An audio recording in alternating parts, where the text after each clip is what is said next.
Hello and welcome to this week's episode of Future of XYZ. We have a distinct privilege this week of hearing from Wai-Chan, Dr. Wai-Chan, the Managing Director of the Consumer Goods Forum. Wai-Chan, thank you so much for joining us on Future of XYZ. Hello, Lisa. Thank you very much for inviting me, and it's great to be on your program, and look forward to the discussion. Thank you. Well, we do too. I think, anyone who listens to this show or knows me at all knows that the topic of the future of responsible growth is probably my biggest passion point. And it's how I connected with the Consumer Goods Forum at the beginning of COVID, actually, and did some writing for you all. I mean, the Consumer Goods Forum, the entire purpose is really to connect over 400, members, if you will, throughout the consumer goods and retail space and along that entire value chain to talk about how we drive responsible growth. Can we just talk about what is responsible growth? Well, I think responsible growth is obviously a terminology that's been used a lot these days, but essentially it's about trying to do business in the right way. And how can you do business in the right way? You have to satisfy multiple stakeholders in this. In the old days, if you cycle back, I don't know, 20 years, or you said that you went to INSEAD. I went to a school in Boston, 20 whatever. I don't want to admit it, many years ago. And in that time, it was all about capitalism, right? And it was all about shareholder value. The shareholder value. I worked at McKinsey. It's all about shareholder value, etc. And what do shareholders care about? At least at the time, right? Shareholders care a lot about the financial, EPS, earnings per share, money. It's basically about that, right? And it's essentially about the share price, yeah. And if the share price is bad, then the team gets ousted and changed around, or the strategy gets changed around. It's all about that. But I think what's happened in the last, few years or so, I don't know when exactly it started to happen, but there's definitely been a change, I would say, in the way that people are looking at things now, because you get investors who are looking for more responsible growth, as you call it, right? You're also having a bunch of consumers that want you to move in a certain direction. You're also getting the governments obviously want to make sure that you are doing good for not just your shareholders, but for everybody else. And then you get NGOs. There's a whole bunch of stakeholders now. And I guess consumers being a major one, shareholders being another major one, but also employees within the companies, right? They all want to move in a certain direction. And they're all basically saying it's not about one cruise missile that goes into a certain direction only, and that's about shareholder value, but it's also about balancing all these other things in mind. So I think to answer your question, I think what's happened is over the last few years, all of these forces have created a perfect storm almost, whereby you can imagine all these overlapping bubbles kind of bubbling away and pushing the company in the middle as a boat, and you've got to be able to navigate all of these different expected demands of you now. And so therefore it's not just about the shareholders, it's about making sure that you look after the planet and look after the indigenous people, you look after social issues as well, which is the whole idea of ESG and the SDG, etc.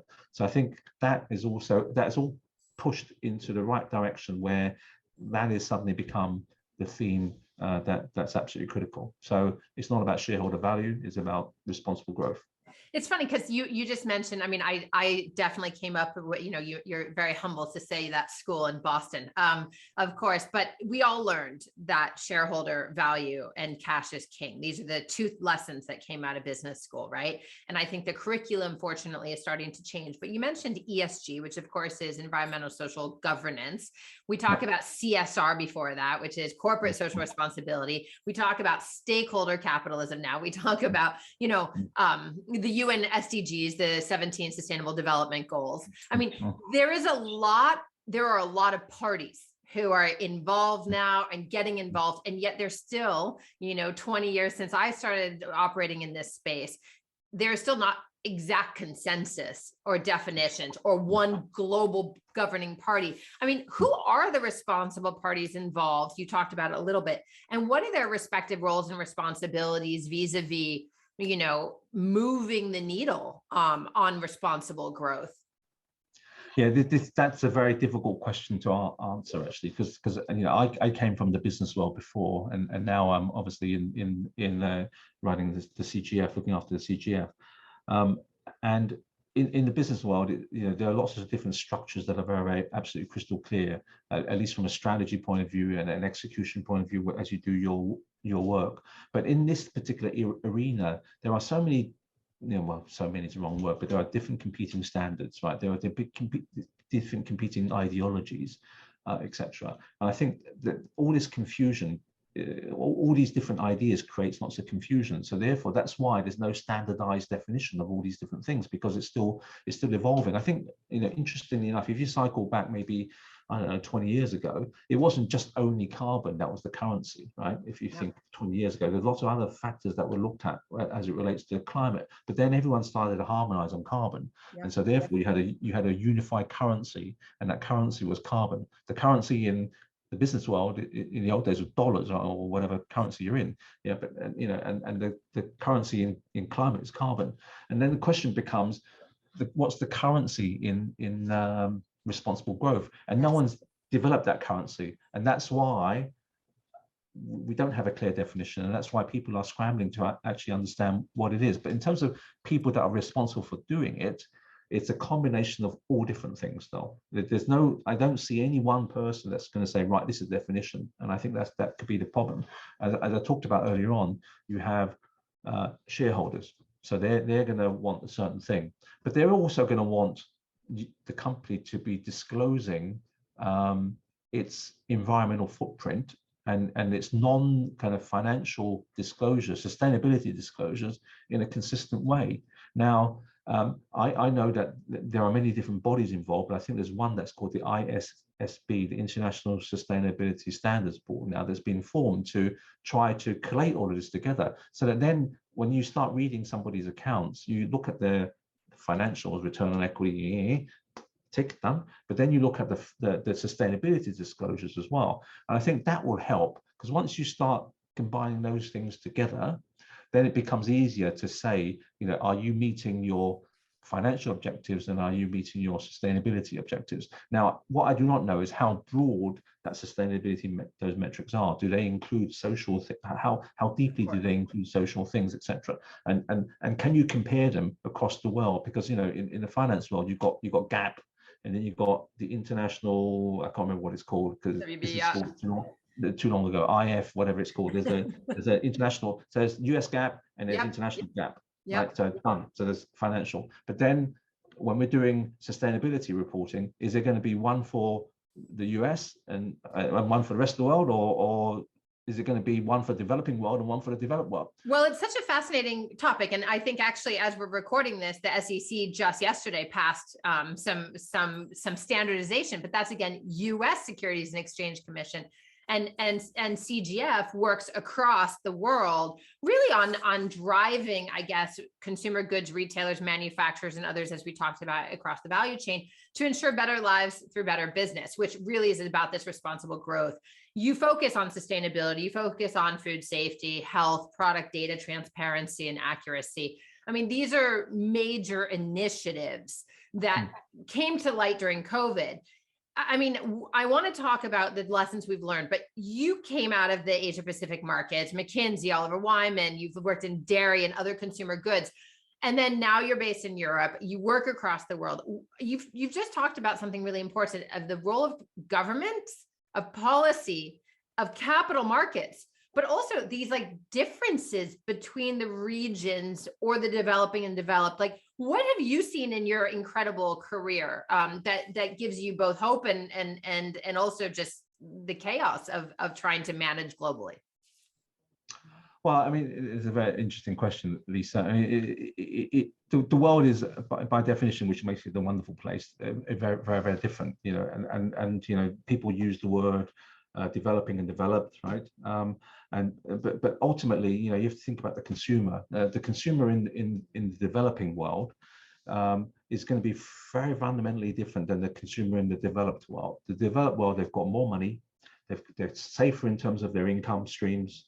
They have a much easier life, as it were, right? They care much more about leisure, they care much more about education. Care is the wrong word, but they spend probably much more on education and things like this. And then an abundance of choice. Yeah, in abundance of choice. And then you go to the developing world, and in the developing world, you get people who are who care about getting food on their plate, who care about making sure their kids go to school. And it's so the dynamic of a consumer and and the pressures that they're under on a daily basis and the joys that they're under on a daily basis are fundamentally different.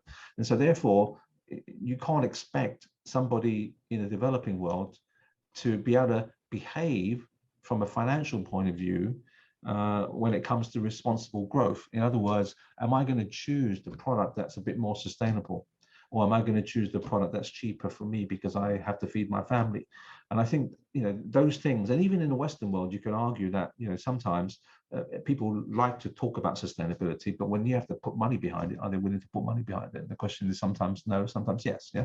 So it's a very difficult thing to do. But I guess my point is, it paints a very black and white picture, but the West is the developing world is fundamentally different from the developed world. They're under different pressures, so therefore the expectations of moving to a certain bar is going to be very, very different. So therefore, I think we have to be cognizant that it is a heterogeneous place, and that people are going to move at different rates. There should be a direction that we're all going to go in, but don't expect everybody to move in the same direction at the same time. Now, having said all of this, I think one of probably the amazing things is I spend a lot of time working in China, and in China they take time to assimilate stuff and understand things. But the one thing I learned working with many multinationals in China is the word China speed. Now, basically China speed is warp speed. Yeah, and 1 year in China is 5 years everywhere else. I'm sorry, but it is, right? Because you go through so much turmoil and growth, and everything just changes in 1 year that you might see in 5 years in the rest of the world. And to me, that's also a good thing too, because they're beginning to understand the need to focus on carbon. They're beginning to understand sustainability, and they haven't done. It's been a consumption economy for a very long time. Yeah. And now Xi Jinping has announced that they want to be carbon neutral by a certain period. And even Alibaba, for example, one of the biggest companies there, who's also one of my co-chairs, has announced that they're essentially joining Race to Zero when it comes to and more and beyond, actually. And which is huge for a major e-com and diversified technology. Which is absolutely huge. And my point is, it was very quiet for a little bit, and then all of a sudden, bang, it's done. And that's, to me, the beauty of China. You've got to, and that is, and you can't ignore China because it's so big. Yeah, and it really is no one wants to. And it's a big economy, and so the reason why I keep on focusing on them is because it's so big and important. And so when they decide to do something, they'll do it. And so they're deciding to do these things now, right? And they have all this. They also have a term called common prosperity as well. So, and to me, if you use that word common prosperity, if you think about what that means, it's kind of like it's almost the same as responsible growth, isn't it? Yes. It's a similar kind of concept. Let's bring all the people up together at the same time. Let's look after ourselves, look after the environment around us, etc. So I guess my main point is very heterogeneous. Don't expect everybody to move in the same in the same speeds. They won't, right? But do expect people to move in the same targets. And over time, some countries will shock us because of the speed at which they just move and be able to demonstrate what they can do. Well, I think it's so interesting because, you talk about China speed, which is really interesting, which is, there are many factors, to your point, that go into that, including the access to capital, right? And government aid and all these things and desire and appetite and all this, but and labor accessibility, all those things, right? But there's something else that I think is really interesting about what you've just said, which is like, it happens like this. You say it, right? It's quiet, then you say it, then you do it, and it's done.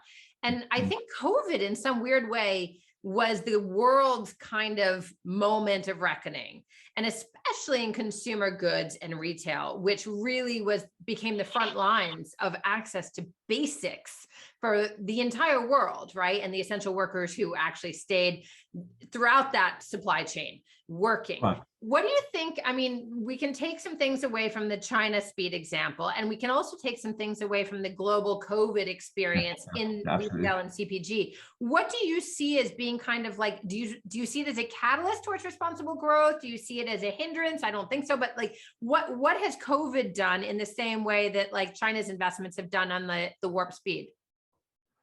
That's a very, very difficult question. I think COVID has I think clearly changed the way that we work, right? So I think that's point number one. And what does that mean?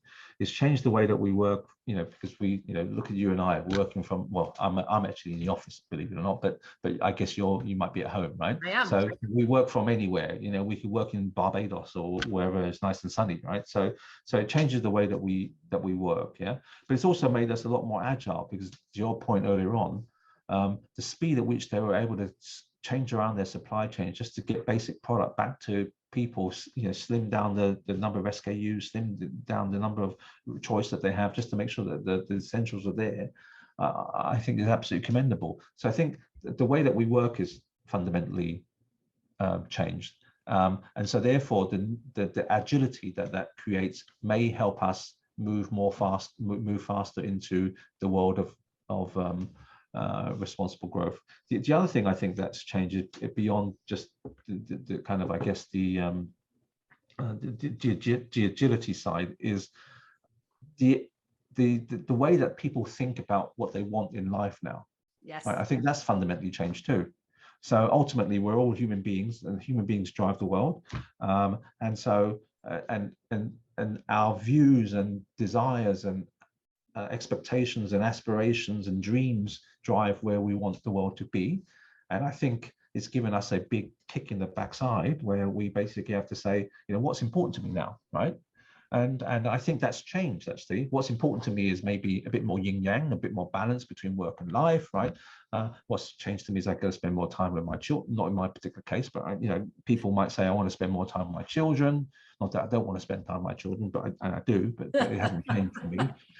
Just to be clear. So the way that your expectations, everything changes is different now, right? What your expectation, and I think people believe now there's a lot more of a social movement now, right? There's a lot more of equality being desired. People want equality, and people want minorities to be respected in some way, right? All kinds of minorities. I think there is a groundswell of this, which is basically, what am I saying? There's a second part to it, which is consumers, people are changing the way that they think about things. Yeah. And I think the combination of the way that we work, and therefore the agility that provides, the way that we are thinking differently, and the expectations and desires that we have, I think those two pieces are actually, almost I would say a perfect storm to drive responsible growth forward. Yeah, and then you still got the capital markets, which still want what they want, etc. And I think this is what's happening in the world. I think it's a fundamental change. I totally agree with you that it's a fundamental change. And I think what's really interesting about the way that you've just so nicely structured these, they're not competing pressures. In fact, they are harmonizing factors that are going to put pressure on both governments and policymakers, as well as obviously the capital markets and privately held companies and publicly traded companies to really change the way they do business. As we look to wrap up, Wai-Chan, I'm curious. I mean, the work that you guys are doing at Consumer Goods Forum covers a bunch of different things. But if you were to just leave listeners and viewers with, kind of the major action steps that companies, especially in the space in which CGF operates, but in general, can take to pivot themselves towards this responsible growth model, what are like the major areas of impact that you would identify? Yeah, I mean, firstly, there needs to be a mindset to move in this direction, and that has to be driven by the top, right? And it also has to be driven by consumers, and it has to be driven by employees. So therefore, there's a catalyst for you to move into responsible growth. So that could be driven also by your shareholders too. So then there needs to be that fundamental guiding North Star or force that pushes you off the edge, right, to do that. So that's one thing. That's absolutely critical. And then you need to carve up your operations and figure out where you can make a difference, right? And what is it that you're going to care about? And similarly, we've done the same thing. So we care about many things, but we can't do everything at the same time. So we've focused on eight things. Now, as it relates to responsible growth, 6 of them are related to responsible growth. So we've said plastic's important. So reducing plastic's important. So therefore, what can we do there? And so then it's a question of carving up your business, figuring out, which are the elements. So for us, it's plastic. For us, it's about human rights. For us, it's about food waste. For us, it's about living healthy and sustainable lives. So those are the main kind of areas that we are looking at. So a business would have to do the same thing, and then ultimately, it's about doing. It's not about saying. And as I have come onto this for the last couple of years, there's lots of people who hold forums, and maybe that's a bit unfortunate in our name that we're called a forum. But to me, a forum is at least I'm not a Greek or classicist, but it's forums where people get together and talk, right? Which is fine. But to me, I think of us as talking is the first part, then you do the plan, and then you do execute the plan, then you measure yourself against the plan. So I guess my main thought here is it's about action. It's not about thoughts and words, and it's about the actual action. So make sure that you focus on the action, because we don't have very long to 2030, right? Obviously, we have quite a few years to 2050, but we don't have very long to 2030. And you've just got to take action and do stuff and implement now. Yep. If you don't, then you might be left behind as one of the companies that should have seen this groundswell coming and didn't. And then you could be one of the companies that don't survive too well. I can't leave one thing hanging that you just said, is measuring success. How do we measure success of responsible growth? And I know it's complex, so I don't mean to open that can of worms, but what are the major things do you think that measures responsible growth success? Is it financial gain still, just with a people and planet emphasis? No, but there needs to be a financial part, but there needs to be a sustainability, and how well are you progressing along the SDGs? And maybe the SDGs is the good way of framing some of it. And maybe you decide that you don't choose all the SDGs. Maybe you believe that certain of them are more important to you. And then it's a question of, are you making progress along those SDGs? It's about social inclusion as well, right? And you've got to have more diverse people. I've been to a few conferences recently. I'm not going to say where they're from or where they are, but I've been to a few conferences, and everybody in there is one color, right? There's obviously lots of women in there, which is good. So from a women gender point of view, that's progressed. So that's fantastic. It's progress.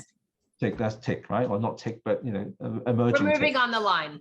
But there's no. I'm the only person who's not white in the room. I'm sorry, but it's not good enough. It's not good enough. It really isn't. So to answer your question, there are some financial metrics, and then maybe the SDGs could be a way of picking a few and then monitoring the progress, because you've got to measure it. Otherwise, if you don't measure it and don't make it transparent and don't make yourself and hold yourself accountable to it, nothing's going to get done. Wai-Chan, thank you so much for joining us today. I mean, with your member groups, I think there's almost $5 trillion of revenue annually. And over 10 million employees, with another 90 million or so people across the value chain. So it's a transformative organization as we move towards responsible growth. So thank you for sharing your perspective with us. Yeah, thank you, Lisa. I really enjoyed the discussion, and look forward to hopefully meeting you sometime physically somewhere soon. I think I might be in Dublin for your guys' conference. So excellent. And yeah, by the way, you should all turn up to Dublin. We're having a big conference, so it's in June. So please come. Exactly. It's a summit, not a forum. Yes, it's a summit. It's a summit for action.